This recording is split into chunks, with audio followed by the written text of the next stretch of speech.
ওমরা পালন শেষেই দেশে ফিরবেন তারেক রহমান। 23 নভেম্বর সামনে রেখে প্রস্তুতি নিচ্ছে বিএনপির নিরাপত্তা কমিটি। চলতি মাসেই আসছে বুলেট প্রুফ গাড়ি।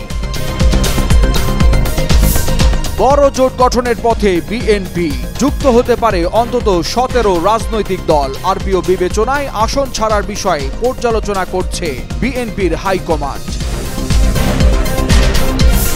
জোট গঠনে নতুন বিধান, নিজ প্রতীকেই লড়তে হবে রাজনৈতিক দলগুলোকে। ছোট দলগুলোর উদ্বেগ, ইসিকে বিএনপির চিঠি।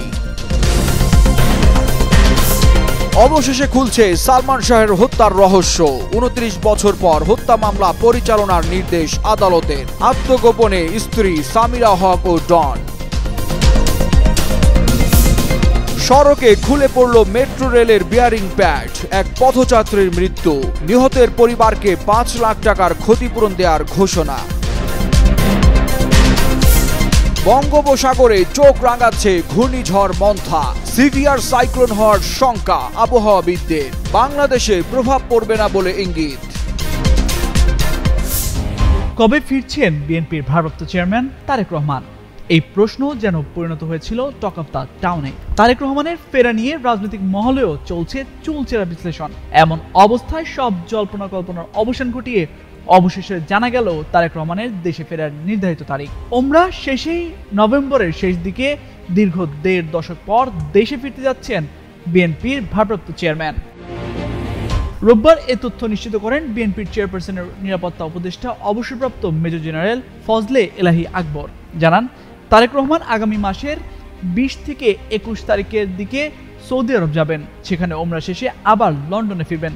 লন্ডন ফিরে তিনি নভেম্বরের শেষের দিকে কিংবা ডিসেম্বরের শুরুতে ঢাকার ফ্লাইট ধরবেন। তবে এখনও নির্দিষ্ট দিন চূড়ান্ত হয়নি।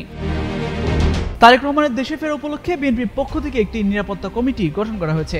সেই কমিটির একজন সদস্য জানান, 23 নভেম্বর দেশে ফেরার সম্ভাব্য সময় ধরে ভারপ্রাপ্ত চেয়ারম্যানের জন্য নিরাপত্তা ব্যবস্থা ঢেলে সাজাচ্ছেন তারা। সরকারের সাথে সমন্বয় করে সব কাজ করা হচ্ছে। এই সময়ের মধ্যে জাপান থেকে বুলেট প্রুফ গাড়িও চলে আসবে বলে জানান তিনি। তারেক রহমান দেশে ফেরার পর গুলশান 2 অ্যাভিনিউ রোডের 196 নম্বর বাড়িতে থাকবেন। বিএনপির আন্তর্জাতিক বিষয়ক সম্পাদক ব্যারিস্টার নাসিরউদ্দিন আহমেদ অসীম বলেন, স্বরাষ্ট্র মন্ত্রণালয়ে বিএনপির পক্ষ থেকে আবেদন করা হয়েছিল বুলেট প্রুফ গাড়ির জন্য আগ্নেয়াস্ত্রের লাইসেন্সের। গাড়ির অনুমোদন পেয়েছেন, আগ্নেয়াস্ত্রের লাইসেন্স অপেক্ষমান। নভেম্বরের শেষ দিকে তারেক রহমান দেশে আসবেন বা আসতে পারেন বলেও নিশ্চিত করেন তিনি। তামজিদ মির্জা, যুগান্তর নিউজ। ত্রয়োদশ জাতীয় সংসদ নির্বাচনকে সামনে রেখে বৃহৎ জোট গঠনে তৎপর বিএনপি। আসন ভিত্তিক দলীয় একক প্রার্থী ঠিক করার পাশাপাশি গণতান্ত্রিক আন্দোলনে ছিল এমন রাজনৈতিক দলের সঙ্গে জোট গঠনকেই বেশি গুরুত্ব দিচ্ছে দলটি। বেশ কিছু দল বিএনপির সঙ্গে জোট গঠন করতে বিএনপির শীর্ষ পর্যায়ে যোগাযোগ রাখছে। পর্দার আড়ালে চলছে আলোচনাও। তফসিল ঘোষণার পর আনুষ্ঠানিকভাবে জোটের ঘোষণা আসবে বলে জানান দলের হাইকমান্ড।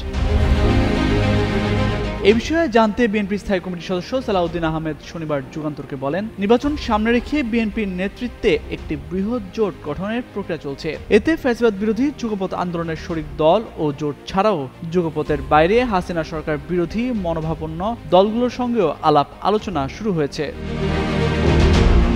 জানা গেছে, এ নিয়ে জমিয়তে উলামায়ে ইসলাম, বাংলাদেশ খেলাফত মজলিস সহ ইসলামী পন্থী দলগুলোর সঙ্গে আলোচনা করেছেন বিএনপির দায়িত্বপ্রাপ্ত নেতারা। মিত্র দল ও জোট গঠনের মধ্যে যথাক্রমে জেএসডি, নাগরিক ঐক্য, বিপ্লবী ওয়ার্কার্স পার্টি, গণসংহতি আন্দোলন, ভাসানী জনশক্তি পার্টি, রাষ্ট্র সংস্কার আন্দোলন, লিবারেল ডেমোক্রেটিক পার্টি, 12 দলীয় জোট, বাংলাদেশ জাতীয় পার্টি, বিজেপি, জাতীয়তাবাদী গণতান্ত্রিক আন্দোলন, 11 দলীয় জাতীয়তাবাদী সমমনা জোট, 4 দলীয় গণতান্ত্রিক বাম ঐক্য, গণফোরাম, বাংলাদেশ পিপলস পার্টি ও লেবার পার্টি বিএনপির বৃহৎ জোটে থাকছে বলে ধারণা করা হচ্ছে। এছাড়া এনসিপি ও গণ অধিকার পরিষদ সহ আরো বেশ কিছু দলের সঙ্গে যোগাযোগ রয়েছে দলটির। অন্যদিকে দেশে আলেম সমাজ ও তাদের গড়ে তোলা প্রতিষ্ঠানগুলোকেও গুরুত্বের সঙ্গে পাশে চায় বিএনপি। এরই মধ্যে হাটহাজারী মাদ্রাসা, হেফাজতে ইসলাম বাংলাদেশের আমির, সারসিনা পীর, আলিয়া মাদ্রাসা ধারার যেসব মুরব্বী ও আলেম আছেন তাদের সঙ্গেও দেখা করেছেন। ঢাকা বিশ্ববিদ্যালয়ের রাষ্ট্রবিজ্ঞান বিভাগের অধ্যাপক কাজী মোহাম্মদ মাহবুবুর রহমান যুগান্তরকে বলেন, বিএনপি ও তাদের মিত্র উদার গণতান্ত্রিক রাজনৈতিক দলগুলো নিয়ে একটি জোট হবে। এই দলের নেতৃত্বাধীন জোট হলে সেখানে মিত্র ছাড়া আরো অনেক দল থাকবে। তবে জোটের শরিকদের আসন ছাড় দিলেই হবে না। দলের কোনো বিদ্রোহী প্রার্থী যেন শরিকদের আসনে প্রার্থী না হয় তাও দেখতে হবে বিএনপির। বিএনপির একাধিক নীতি নির্ধারক যুগান্তরকে বলেন, দলের ভারপ্রাপ্ত চেয়ারম্যান তারেক রহমান নভেম্বর মাসে দেশে ফিরবেন। তার আগেই জোট নিয়ে দলগুলোর সঙ্গে বোঝাপড়া অনেকটাই এগিয়ে রাখতে চান দায়িত্বশীল নেতারা। ভারপ্রাপ্ত চেয়ারম্যান দেশে ফিরলেই এসব দলের সঙ্গে বৈঠক করবেন। এরপর তফসিল ঘোষণার পর আনুষ্ঠানিক জোট গঠনের বিষয়ে ঘোষণা করা হবে। তামজিদ মির্জা, যুগান্তর নিউজ। নির্বাচন সামনে রেখে সংশোধন করা হয়েছে গণপ্রতিনিধিত্ব আদেশ। সংশোধিত আরপিও অনুযায়ী বিধান বদলেছে রাজনৈতিক দলগুলোর জোট গঠনের ক্ষেত্রেও। জোট গঠন করলেও নিজ দলীয় প্রতীকেই অংশ নিতে হবে নির্বাচনে। এতে বিপাকে পড়েছে ছোট রাজনৈতিক দলগুলো। এ নিয়ে রাজনৈতিক অঙ্গনে চলছে নানা আলোচনা সমালোচনা। বিশেষ করে 5 আগস্টের পর নিবন্ধন পাওয়া দলগুলোর মধ্যে উদ্বেগ বেশি কাজ করছে। দলগুলোর নেতারা বলছেন, নির্বাচনের আগ মুহূর্তে সরকারের এমন সিদ্ধান্তে তারা ভোটের মাঠে চ্যালেঞ্জের মুখে পড়বেন। জোটের প্রতীকে ভোট করতে পারলে তাদের জয় অনেকটাই সহজ ছিল, নিজস্ব প্রতীকে তা বেশ কঠিন হবে। আরপিও সংশোধনের পর আসন ছাড় পেলেও নতুন করে ভাবতে হচ্ছে জোটের প্রার্থীদের। পরিবর্তিত পরিস্থিতিতে শরিকরা জোট প্রধানের সঙ্গে পরামর্শ করে নতুন সিদ্ধান্ত নেবেন। এদিকে নির্বাচনের জয়ের শতভাগ নিশ্চয়তা চান বিএনপির মিত্ররা। আসন ছাড় পাওয়ার পরও তারা বিএনপির প্রতীক ধানের শীষে নির্বাচন করতে আগ্রহী। তাদের ধারণা, নিজেদের প্রতীকের চেয়ে ধানের শীষের গ্রহণযোগ্যতা অনেক বেশি। মার্কা হিসেবে ধানের শীষ থাকলে বিএনপির তৃণমূল পর্যায়ে নেতাকর্মীদের সহজে সমর্থন ও সহযোগিতা পাওয়া যাবে। যদিও সংশোধিত গণপ্রতিনিধিত্ব আদেশের নতুন বিধিমালা নেতিবাচক ভাবনায় ফেলেছে মিত্রদের। এ বিষয়ে উদ্বেগ প্রকাশ করে ববি হাজ্জাজ গণমাধ্যমকে বলেন, রাজনীতিবিদদের কোনো পরামর্শ কিংবা দলগুলোর মতামত না নিয়ে সরকার আরপিও অনুমোদন দিয়েছে। প্রায় প্রত্যেকটি দল নির্বাচন কমিশনের কাছে প্রতীক ইস্যুতে আপত্তি জানিয়েছে। এমনকি নির্বাচন সংস্কার কমিশনকেও বিষয়টি বলা হয়েছে। এখন জোটের সঙ্গে আলোচনা করে প্রতীকের বিষয়ে সিদ্ধান্ত নেবেন তারা। সম্প্রতি নিবন্ধন পাওয়া বাংলাদেশ লেবার পার্টির চেয়ারম্যান ডক্টর মোস্তাফিজুর রহমান ইরান বলেন, জোটের প্রতীকে ভোট করতে না পারলে অনেক ধরনের সমস্যার সম্মুখীন হতে হবে। প্রথমত, মাঠ পর্যায়ে জোটের শীর্ষ দলের নেতাকর্মীরা কাজ করতে অনীহা প্রকাশ করবেন। শুরুতেই এ প্রতীককে ভোটের মাঠে পরিচয় করানোটাও কঠিন হবে বলে মনে করেন তারা। অন্যদিকে শরিক দলদের পাশাপাশি আরপিও নিয়ে আপত্তি রয়েছে বিএনপিরও। আরপিওর 20 নম্বর অনুচ্ছেদে আগের বিধান বহাল করার দাবিতে প্রধান নির্বাচন কমিশনার এএমএম নাসির উদ্দিনকে চিঠি দিয়েছে দলটি। এ বিষয়ে বিএনপি চেয়ারপারসনের উপদেষ্টা ইসমাইল জবিউল্লাহ জানান, কোনো রাজনৈতিক দলের পক্ষ থেকে এই সংশোধনের প্রস্তাব ছিল না। আলোচনা না করে এমন সিদ্ধান্ত নেওয়ায় গণতান্ত্রিক অধিকার ক্ষুণ্ণ হয়েছে বলে মনে করেন বিএনপির এই নেতা। তামজিদ মির্জা, যুগান্তর নিউজ। 1996 সালের 6 সেপ্টেম্বর মারা যান ঢালিউডের জনপ্রিয় নায়ক সালমান শাহ। মৃত্যুর 29 বছর পর অবশেষে হত্যা মামলা পরিচালনার নির্দেশ দিয়েছেন আদালত। ঢাকা শহরের 6ষ্ঠ অতিরিক্ত মহানগর দায়রা জজ জান্নাতুল ফেরদৌস ইবনে হক এই আদেশ দেন। দীর্ঘদিন ধরে মৃত্যুর প্রকৃত কারণ নিয়ে জল্পনা চললেও তদন্তের জন্য কোনো কার্যকর পদক্ষেপ নেওয়া হয়নি। নতুন এই আদেশে সালমান শাহর মামা আলমগীর কুমকুম রমনা থানায় একটি হত্যা মামলা দায়ের করেছেন। মামলায় সাবেক স্ত্রী সামিরা হক, খল চরিত্রের অভিনয় শিল্পী ডন হক সহ মোট 11 জনকে আসামি করা হয়েছে। সালমানের পরিবার বরাবরই দাবি করে এসেছে তাকে পরিকল্পিতভাবে হত্যা করা হয়েছে। মানিলা চৌধুরীর অভিযোগ ছিল, তারা হত্যা মামলা করতে গেলে পুলিশ সেটিকে অপমৃত্যুর মামলা হিসেবে নথিভুক্ত করেছে। সালমানের মৃত্যুর পর বরাবরই সালমানের পরিবারের অভিযোগের তীর ছিল তার স্ত্রী সামিরার দিকে। তবে সামিরা বরাবরই এটি অস্বীকার করেছেন। গত বছর সালমান শাহর মৃত্যুর প্রসঙ্গে খোলামেলা কথা বলেন সামিরা। একটি ভিডিও সাক্ষাৎকারে বলেন, আত্মহত্যা যারা করে তারা তো কোনো কিছু বলে করে না, ইট ইজ সুসাইড। এদিকে সালমান শাহর মৃত্যুর ঘটনাকে হত্যা মামলা হিসেবে নির্দেশ দেওয়ার পর গত 4 দিন সামিরার খোঁজ মিলছে না। তিনি যে ফোন নম্বর ব্যবহার করতেন তা বন্ধ পাওয়া যাচ্ছে, সরাসরি এবং হোয়াটসঅ্যাপ। কোথাও তার সঙ্গে কথা বলা সম্ভব হচ্ছে না। অপরদিকে মামলায় অভিযুক্ত ডন হককে টানা কয়েকদিন ফোন কল ও খুদে বার্তা দেওয়ার পরও তিনি কোনো সাড়া দেননি।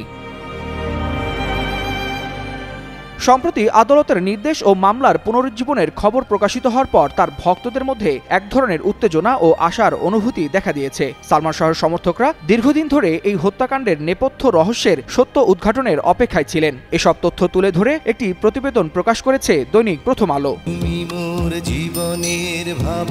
ওয়ালিউল হাসানাত, যুগান্তর নিউজ। তখনও মাথার উপর সূর্য, রাস্তায় পথচারীদের ঢল ছিল স্বাভাবিক। এমন সময় হঠাৎ করেই খুলে পড়ে যায় মেট্রো রেলের বেয়ারিং প্যাড। মুহূর্তেই প্রাণ হারান এক পথচারী যুবক।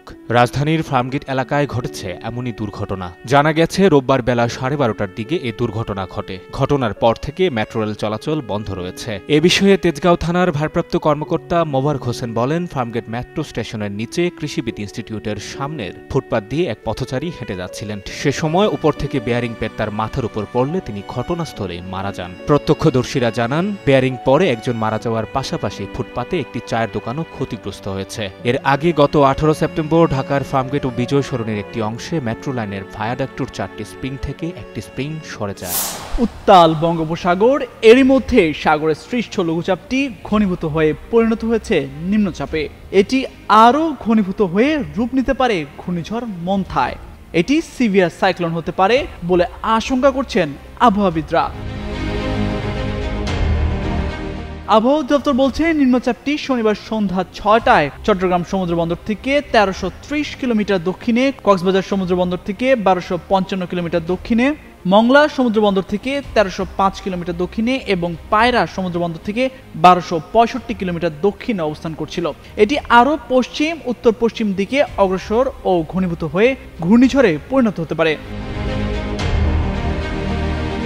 আবহাওয়াবিদ মোহাম্মদ ওমর ফারুক গণমাধ্যমকে জানিয়েছেন, বঙ্গোপসাগর এলাকায় অবস্থানরত নিম্নচাপটি শনিবার মধ্যরাত নাগাদ গভীর নিম্নচাপ ও রোববার দুপুরের দিকে ঘূর্ণিঝড় মন্থায় রূপ নিতে পারে। তবে নিম্নচাপটি ঘূর্ণিঝড়ের রূপ নিলেও বাংলাদেশের তেমন প্রভাব পড়বে না। এদিকে ভারতের আবহাওয়া দপ্তরের তথ্য অনুযায়ী দক্ষিণ পূর্ব বঙ্গোপসাগরে অবস্থানরত নিম্নচাপটি শনিবার দুপুর নাগাদ 10.8 ডিগ্রি উত্তর অক্ষাংশে এবং 88.6 ডিগ্রি পূর্ব দ্রাঘিমাংশের কাছাকাছি অবস্থান নিয়েছিল। এই সময় নিম্নচাপটি আন্দামান ও নিকোবর দ্বীপপুঞ্জ থেকে প্রায় 460 কিলোমিটার পশ্চিম দক্ষিণ পশ্চিমে, চেন্নাই থেকে 950 কিলোমিটার পূর্ব দক্ষিণ পূর্বে, অন্ধ্রপ্রদেশ থেকে 960 কিলোমিটার দক্ষিণ পূর্বে, কাকিনাড়া থেকে 970 কিলোমিটার দক্ষিণ পূর্বে এবং ওড়িশা থেকে 1030 কিলোমিটার দক্ষিণ পূর্বে অবস্থান করছিল। প্রতিবেশী দেশটির আবহাওয়া সংস্থাটি আরও জানিয়েছে, নিম্নচাপটি আরও পশ্চিম উত্তর পশ্চিম দিকে অগ্রসর হতে পারে এবং রোববারের মধ্যে একটি গভীর নিম্নচাপে পরিণত হতে পারে। এছাড়া সোমবারের মধ্যে এটি ঘনীভূত হয়ে দক্ষিণ পশ্চিম এবং সংলগ্ন পশ্চিম মধ্য বঙ্গোপসাগরে ঘূর্ণিঝড়ে পরিণত হতে পারে। এরপর এটি উত্তর পশ্চিম দিকে অগ্রসর হতে পারে এবং মঙ্গলবারের মধ্যে তীব্র ঘূর্ণিঝড়ে পরিণত হতে পারে। পরবর্তীতে এটি আরও উত্তর উত্তর পশ্চিম দিকে অগ্রসর হয়ে মঙ্গলবার সন্ধ্যা 6টা নাগাদ অন্ধ্রপ্রদেশের কাকিনাড়ার আশেপাশের মছলিপত্তনম ও কলিঙ্গপত্তনমের মধ্য দিয়ে অন্ধ্রপ্রদেশ উপকূল অতিক্রম করার শঙ্কা রয়েছে। আর এ সময় ঘূর্ণিঝড় কেন্দ্রের 90 থেকে 100 কিলোমিটারের মধ্যে বাতাসের গতিবেগ থাকতে পারে ঘন্টায় 110 কিলোমিটার। তামজিদ মির্জা, যুগান্তর নিউজ।